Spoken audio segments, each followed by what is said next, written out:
इस वीडियो में मैं आपको रामधारी गुप्ता खंड 1 से प्रतिलेखन संख्या 56 की डिक्टेशन बोलने जा रहा हूं, जिसकी स्पीड होगी 60 शब्द प्रति मिनट। ये डिक्टेशन आपकी स्पीड को बढ़ाने में मदद करेगी। ये डिक्टेशन बिगनर स्टूडेंट के लिए है। मैंने डिक्टेशन के साथ में एडवांस आउटलाइन भी दी है, उनकी आप पहले प्रैक्टिस कीजिए। उसके बाद में आप अगर डिक्टेशन लिखते हैं तो आपको डिक्टेशन लिखने में कहीं कोई दिक्कत नहीं आएगी। यदि किसी कारणवश आप लोगों की स्पीड नहीं बन पा रही है, गलतियाँ अधिक आ रही हैं, स्पीड को बढ़ाना चाहते हैं, गलतियों को कम करना चाहते हैं, तो आज ही आप हमारी ऑनलाइन क्लास ज्वाइन कर सकते हैं। क्लासें सुबह और शाम दोनों ही समय चलती हैं। मैंने एडवांस आउटलाइन की बुकें तैयार की हैं, उनको आप ले सकते हैं। बुकों का लिंक नीचे डिस्क्रिप्शन बॉक्स में दिया गया है। बुक खरीदने पर आपको 5 दिन की फ्री ऑनलाइन क्लास दी जाएगी, और यदि आप ऑनलाइन क्लास ज्वाइन करते हैं तो आपको एक बुक फ्री दी जाएगी। रामधारी गुप्ता खंड 1 और खंड 2 को लिखने में आपको किसी प्रकार की कोई दिक्कत आ रही है तो मैंने इनकी एडवांस आउटलाइन की बुकें तैयार की हैं, इनको पूरा ट्रांसलेट किया है शॉर्ट हैंड में, उनकी बुक आपको मिल जाएगी। कोड से संबंधित डिक्टेशन और एडवांस आउटलाइन की बुक भी आपको मिल जाएगी। शॉर्ट हैंड संबंधी अधिक जानकारी के लिए आप मेरे कॉन्टैक्ट नंबर पर कॉन्टैक्ट करके मुझसे जानकारी प्राप्त कर सकते हैं। कैसे बुकों को परचेज करना है और कैसे क्लासों को ज्वाइन करना है। अब मैं आपको डिक्टेशन बोलने जा रहा हूँ। डिक्टेशन लिखने के लिए आप लोग तैयार रहें। रेडी।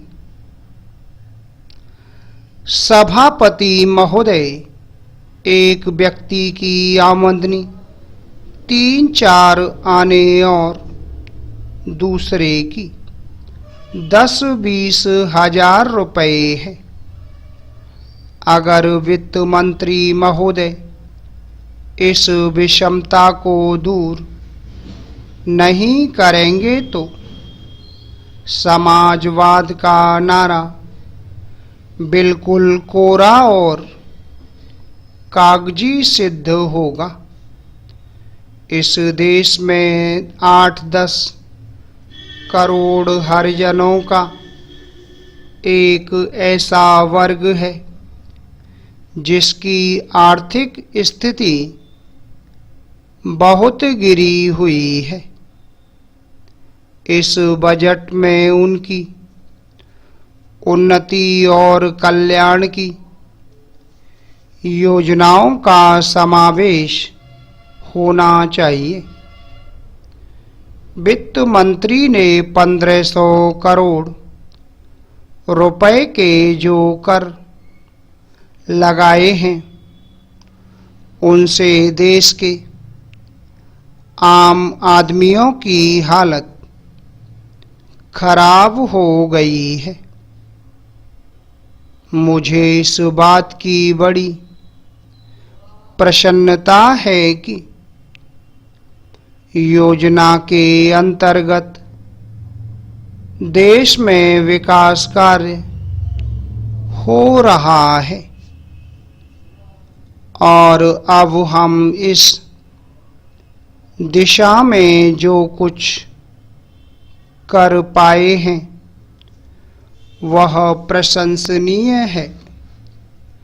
लेकिन मुझे दुख के साथ कहना पड़ रहा है कि जहां कृषि के क्षेत्र में उत्पादन बढ़ रहा है,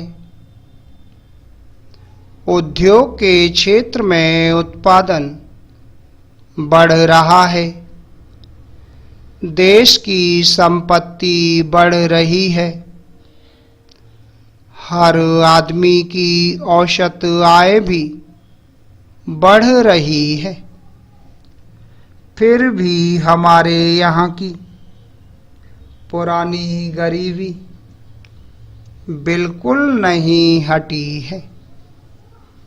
मैं समझता हूँ कि यह इस सदन के लिए और सरकार के लिए विचार करने का विषय है कि क्या कारण है कि जब हम 55 वर्ष से अपने देश की गाड़ी कमाई का रुपया और दूसरे देशों से कर्ज लेकर बड़ी बड़ी रकमें देश के विकास के लिए खर्च कर रहे हैं और देश में धन भी पैदा हो रहा है, तब भी देश में जो लोग गरीब हैं उनकी गरीबी दूर नहीं हो पा रही है। क्या यह आश्चर्य की बात नहीं है?